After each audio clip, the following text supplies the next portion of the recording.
The year was round about 2010. I decided randomly just to go on eBay, find some CB radios. I didn't have a clue about them. Not a clue. The only things I'd really knew about them was that they're on lorries in America. I went on eBay, found some CB radios, a couple of Murphys and a Maxcom 4E as I know them to be now. Then I didn't know what they were. They turned up, no power cables, they had a microphone, little stubs poking out the back of power cables. I knew they were 12 volt because I thought to myself, well, if they go in lorries, if I put them on 12 volt, they'll either work a bit or maybe they might need 24. At the back they said 12 volts, so I said great. Attached them to a car battery. No antenna in the back because I didn't know any better. Keyed up, not a dicky bird. I said, right, must need an aerial. So I did a little bit of research on eBay. Didn't look on the internet, I just looked on eBay. Found what I thought was the right antenna. I'd actually bought one of these. I'd bought one of these. Just your ordinary Springer is what I'd bought. It was a black one. Not this one, it was a black one. I've since given my one away to a friend of mine years and years ago. He's probably, hopefully, still got it. Anyway, it turned up like this.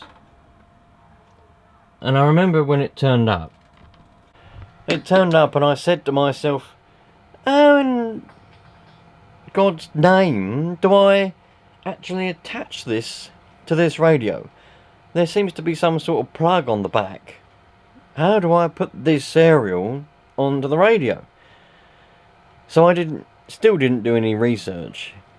I sent a message to the seller on eBay and said, I think you've forgotten a part of this because I can't plug it into the radio.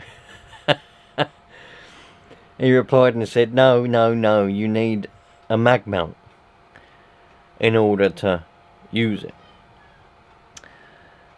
And he sent me a link to his own shop, a mag mount that would work with this. So I literally just bought that and it turned up. I screwed it in, plugged it into the back of the radio, left it on the carpet vertically, not a dicky bird, of course. Then I decided to stick it onto the radiator in the spare room, horizontally. It's keyed up, and I randomly heard a man, turned out to be some bloke called Tony, who I got to know quite well. He's dead now. But I got to know him quite well. Alcoholic. He said to me, I just about managed to get to him. My first ever contact on the CB radio. I just about managed to get to him and he said, you need to get a better aerial. You need to either put this one vertically on something metal or get an aerial on the side of your house. So I looked into that. I managed to get myself a big round piece of steel plate. It was 15mm thick, heavy. I got it from work. I thought, that great, not a biscuit tin. I didn't even know about biscuit tins back then. Big heavy piece of plate because I was a welder. I could get big bits of metal, I could get whatever I wanted. So I burnt it into just a circle because I thought that was a nice shape. Bloody heavy, 15mm. Put it in the car, bring it home. And I put it in the loft because he said you need to get the antenna as high as you can possibly get it. So I put it up in the loft, put the aerial on it, poked a hole in my ceiling, put the coax through into the back of the radio. And believe it or not, I managed to talk to Tony again. And he said, you're sounding alright now.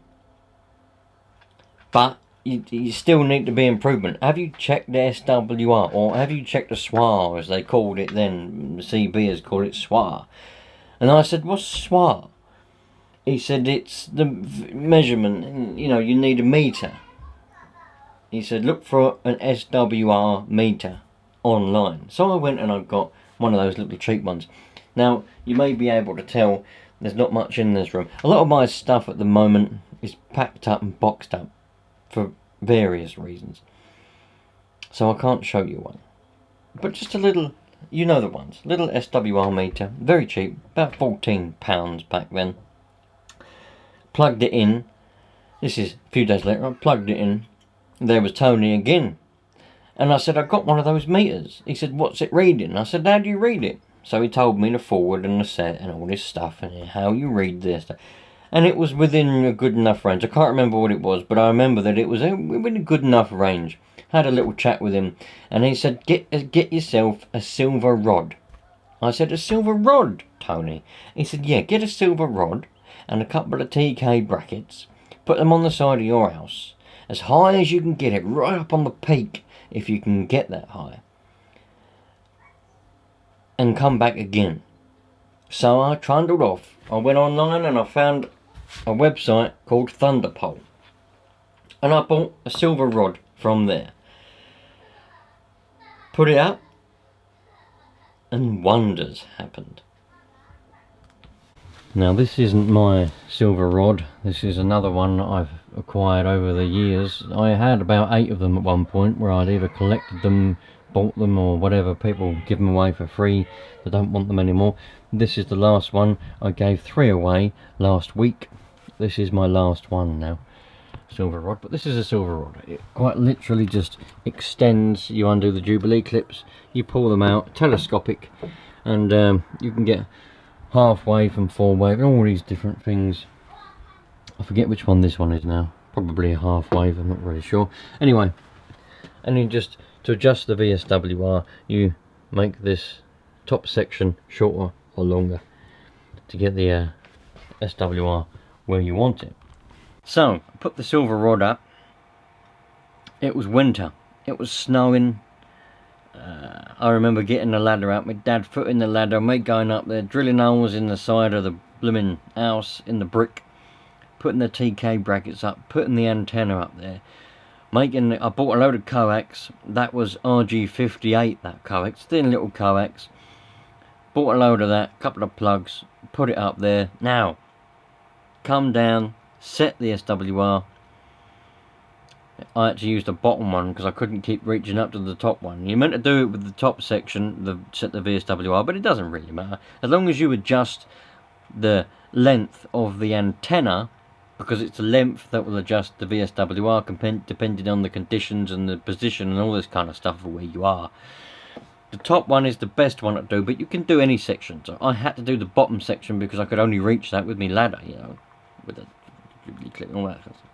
So set it, and that was there for a good year. I spoke all around where I live, to Tony, to Mr. Murdoch, you know, the old Dave, loads of different people that I spoke to through for a year. And then I learned about an even better antenna called an IMAX 2000.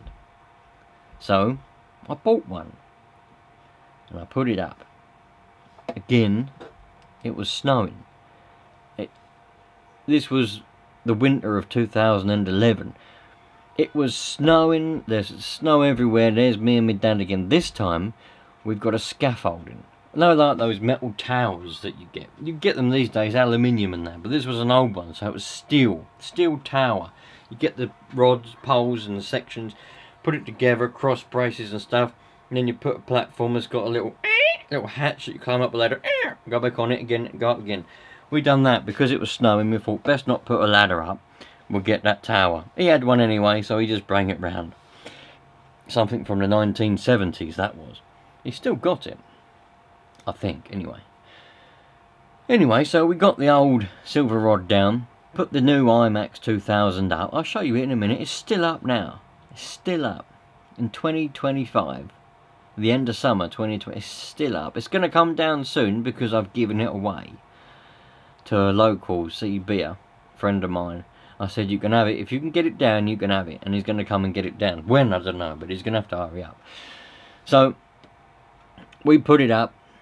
We didn't put it up properly because it was cold and I'd had enough. So the pole was actually next to the tuning rings, which is not right. The tuning ring should be above the pole.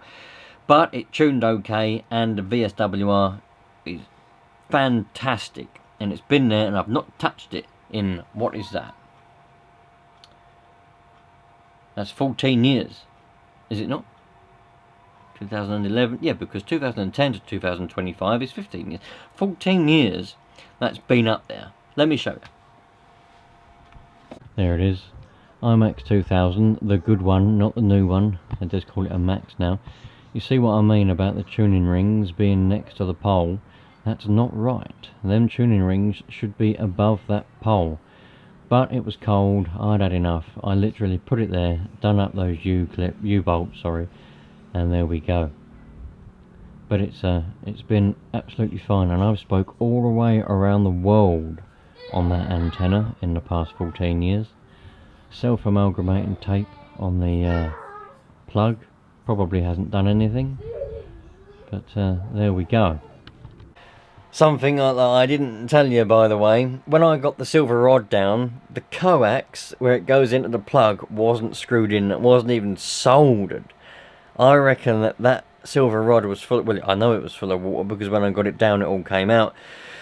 So the silver rod I took down was full of water, and that was keeping the VSWR at a good range, because I always have a meter in line. I like looking at clocks and meters and stuff, so I always have a meter in line, and the VSWR with the silver rod, I didn't know at the time of using it that the coax wasn't even attached really. It was just shoved in there. Obviously didn't solder it properly. In fact, there was no solder in it at all when I'd done it, so I can't remember whether I soldered it or if it's just fallen off and the birds ate it. I don't know. Anyway, when I got the silver rod down, I touched the coax and it fell out. That's how bad it was. But there must have been enough water in there that was keeping the VSWR at a good range, and anyway, it was working.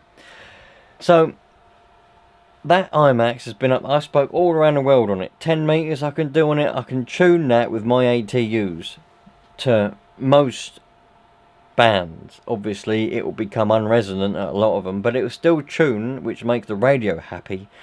As long as the radio's happy, I can get some sort of signal to come out of it. And it's a bloody good antenna. Over the years I've experimented with various different types of CB radio, handhelds, mobile. I had a mobile setup. Well, I'm going to get all the radios out at some point. It's all coming, by the way. Mobile setups for CB. I thought perhaps you might just like to know my story, that's all. I'm in a bit of a storytelling mood. So, I'm going to get all the old... I've still got them, as I've just said. I'm going to get them all out, and we're going to set up a mobile rig at some point, and I'm going to show you exactly how to do it, and all that kind of stuff. I've experimented with all of those over the years. I had one on the van, when I had a van, one on a couple of Land Rover Discoveries I had, gutter mounts, mag mounts, all sorts, fire sticks, tank whips, stereos, all different types of radio. I used to go around Southend just listening to see what I could hear. Not really a big fan of socialising, so when they had the big eyeball meets, I'd usually get invited, but I wouldn't actually. I'd stay clear of the big car park where everyone's socialising, actually being physically there. I'd stay clear of that. I'm not interested in any of that. So I'd stay away from it and speak to them through the radio, and I won't tell them where I am because then they can't come find me. Yeah, experimented with all of that. 2013, I decided I wanted to buy myself a HF rig, so I got myself a 756 Pro because they just look the nuts. They look so cool. And it wasn't till a friend that I'd made said to me, "Do you know what? That it may be open for CB, but that radio can do so much more. You can use it to your full potential if you go and get a license." I said, "A license? What's a license? What do I need a license for?" He said, "It's called ham radio or amateur radio. You go and you pay a bit of money and you do a bit of revision, learn a few things, and then you go to a classroom for a week, or you can do it on a weekend if you want.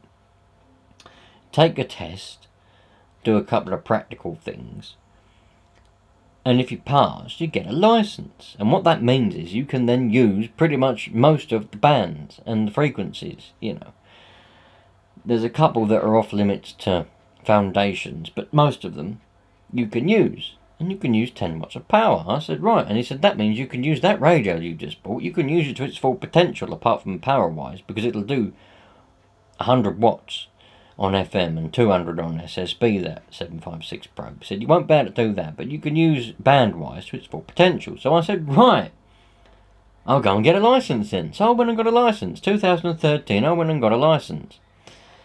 And I've dabbled with ham radio since then as well. I quite like 2 metres. It's quite fun.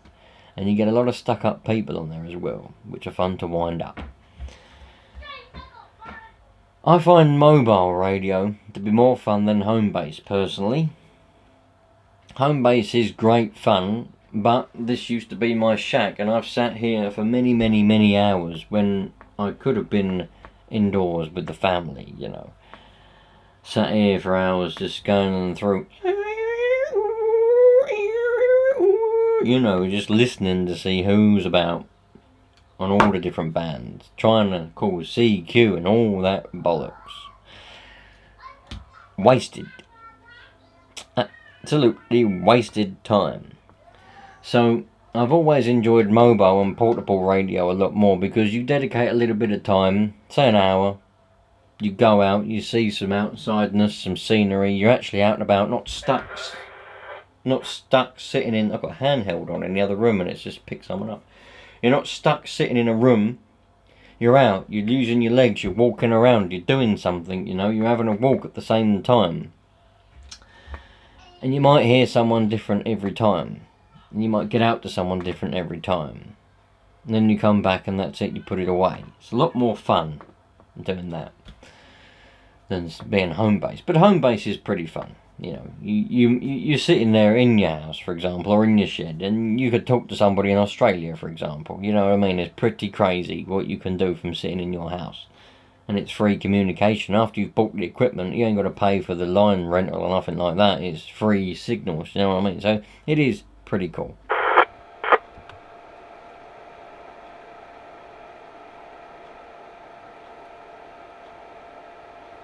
I was just sitting down and all of a sudden this little handheld kicked into life.